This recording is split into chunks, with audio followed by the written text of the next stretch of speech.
कांग्रेस नेता राहुल गांधी ने लोकसभा चुनाव के वक्त खटाखट खटाखट का जुमला दिया था।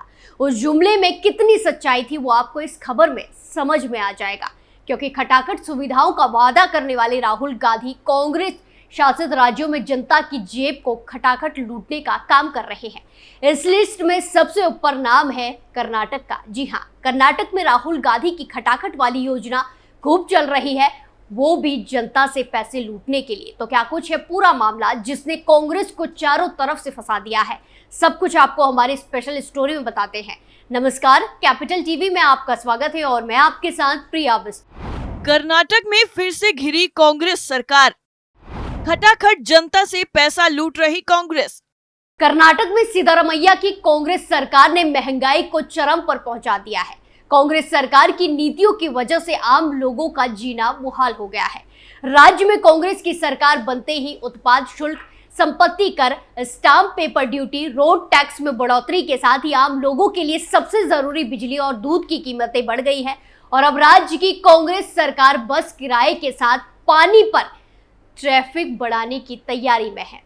कर्नाटक के deputy CM DK Shivakumar ने पानी पर टैक्स बढ़ाने की घोषणा कर दी है। पानी पर ट्रैफिक बढ़ाने की घोषणा के बाद जब लोगों ने विरोध किया तो डिप्टी सीएम ने साफ कह दिया कि मुझे कोई फर्क नहीं पड़ता कि कौन क्या कहता है। उन्होंने साफ कहा कि विरोध प्रदर्शन का कोई असर नहीं होगा, मैं पानी की कीमतें बढ़ा दूंगा जिससे जल बोर्ड को हो रहे वित्तीय घाटे की भरपाई हो सके। कांग्रेस राज्य में बेंगलुरु जल आपूर्ति एवं सीवरेज बोर्ड गंभीर वित्त संकट का सामना कर रहा है। डीके शिव कुमार ने लोगों के विरोध को खारिज करते हुए कहा कि बेंगलुरु जल आपूर्ति और सीवरेज बोर्ड के सामने चल रही वित्त कठिनाइयों के कारण जल शुल्क में वृद्धि जरूरी है। ऐसे में चुनाव के समय खटाखट वादे में फंसकर कांग्रेस की सरकार बनाने वाले लोग अपनी खून पसीने की कमाई को टैक्स में देने को मजबूर है। कर्नाटक को फ्री की रेवड़ी पड़ रही महंगी। इतना ही नहीं, फ्री रेवड़ी के कारण कांग्रेस ने कर्नाटक में महंगाई को भी चरम पर पहुंचा दिया है। कर्नाटक विधानसभा चुनाव में कांग्रेस ने वादा किया था कि सत्ता में सरकार आई तो महिलाओं के लिए फ्री बस यात्रा शुरू करेंगे। कांग्रेस सरकार आई और सिद्धारमैया मुख्यमंत्री बने। सरकार बनते ही राज्य की बसों में महिलाओं की यात्रा फ्री कर दी गई। इसका बोझ राज्य सड़क परिवहन निगम पर पड़ा और 3 महीने में ही निगम को 300 करोड़ रुपए का घाटा हो गया। बस किराया 20% तक बढ़ाने की तैयारी।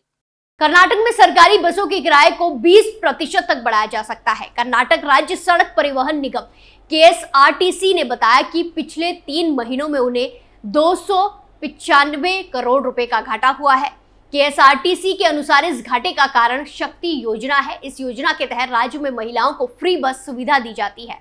KSRTC के चेयरमैन और कांग्रेस विधायक SR श्रीनिवास ने कहा कि बढ़ती महंगाई के बीच विभाग के रखरखाव के संतुलन के लिए ऐसा किया गया है।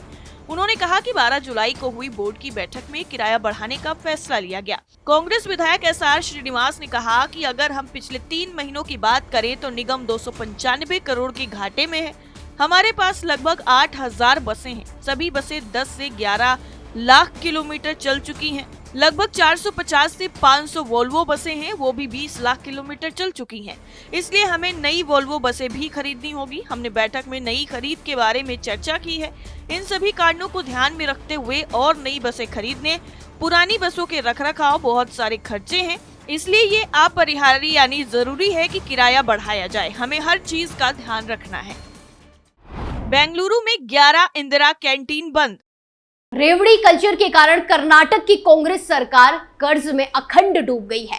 फ्री में सुविधा देने के वादे ने राज्य का ये हाल कर दिया है कि कांग्रेस अब अपने नेता राहुल गांधी की दादी पूर्व प्रधानमंत्री इंदिरा गांधी के नाम पर शुरू इंदिरा कैंटीन भी चला नहीं पा रही है। मुख्यमंत्री सिद्धारमैया की फ्री रेवड़ी के कारण राज्य की कांग्रेसी सरकार के पास पैसे की तंगी है।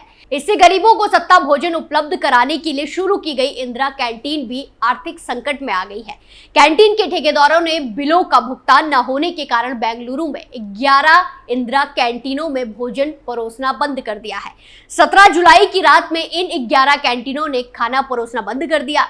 कैंटीन ठेकेदारों का कहना है कि बुरट बेंगलुरु महानगर पालिका पर 65 करोड़ रुपए का बकाया है, जिसका भुगतान नहीं किया गया है। बकाया पैसे का भुगतान न होने के कारण बेंगलुरु के बसवनगुड़ी, पद्मा नगर, भैरसरा, पीवीपुरम, सिद्धापुरा, होम बेगौड़ा नगर, जयनगर, विद्यापीठ, इजीपुरा, अगुगोड़ी वार्ड में स्थित इंदिरा कैंटीन को बंद कर दिया गया है। इससे राज्य की कांग्रेस सरकार की किरकिरी हो रही है।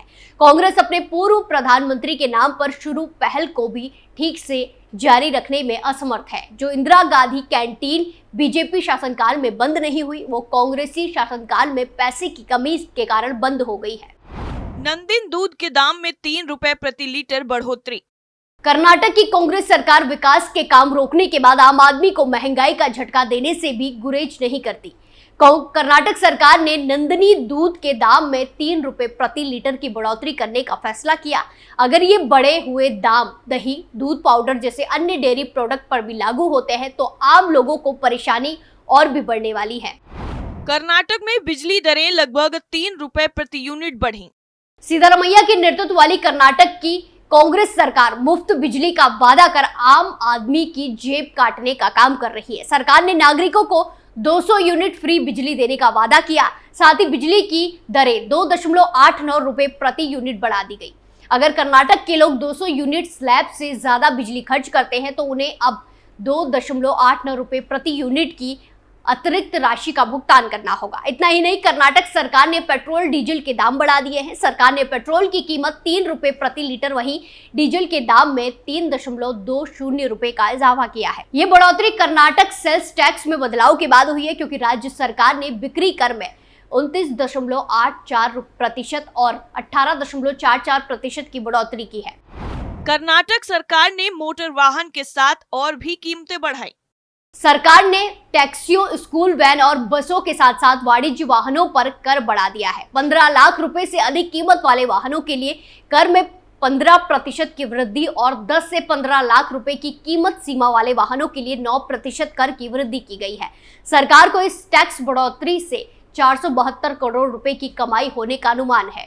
दूध की कीमतों में बढ़ोतरी के बाद होटल एसोसिएशन ने भोजन और नाश्ते की कीमतों में भी 10% की बढ़ोतरी का फैसला किया। इससे उपभोक्ताओं के बजट पर और दबाव पड़ने की आशंका है। सरकार ने जमीन की रजिस्ट्री, जमीन खरीदने और घर बनाने की कीमतों में बढ़ोतरी कर दी है।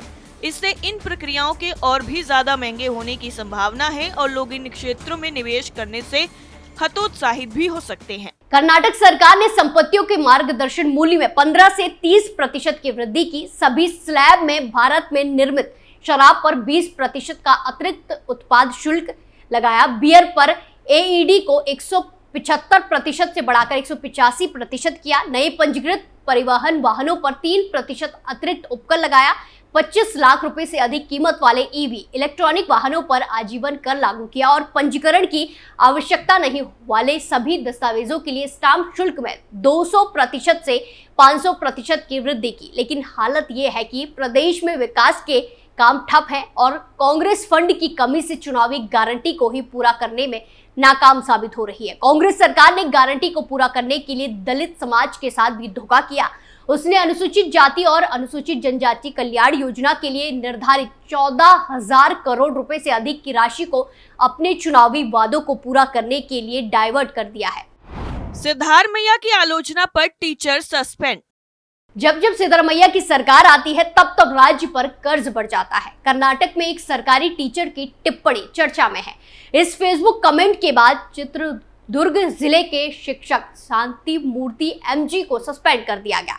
टीचर ने अपनी पोस्ट में लिखा था कि मुफ्त वादों पर अमल करने की वजह से राज्य पर कर्ज का बोझ बढ़ चला है। इस पोस्ट में शांता मूर्ति ने यह भी कहा कि सिद्धरामैया के पिछले कार्यकाल में 2013 से 18 के बीच कर्नाटक का कर्ज बढ़कर 2,42,000 करोड़ तक पहुंच गया। आपको बता दें कि सिद्धरामैया सबसे पहले 2013 में कर्नाटक के मुख्यमंत्री की कुर्सी पर बैठे। पूरे 5 साल तक उन्होंने कांग्रेस की सरकार चलाई। शिक्षक शांता मूर्ति ने फेसबुक पोस्ट में कहा कि एसएम कृष्णा से लेकर जगदीश शेट्टार के कार्यकाल में लोन का आंकड़ा 71,331 करोड़ था। वहीं सिद्धरामैया के सीएम रहते ये आंकड़ा 2.42 लाख करोड़ रुपए तक चला गया। सिद्धारमैया सरकार ने सबसे ज्यादा कर्ज लिया। दिसंबर 2015 में सिद्धरामैया सरकार के कर्ज के आंकड़ों के बारे में एक आरटीआई से जानकारी सामने आई।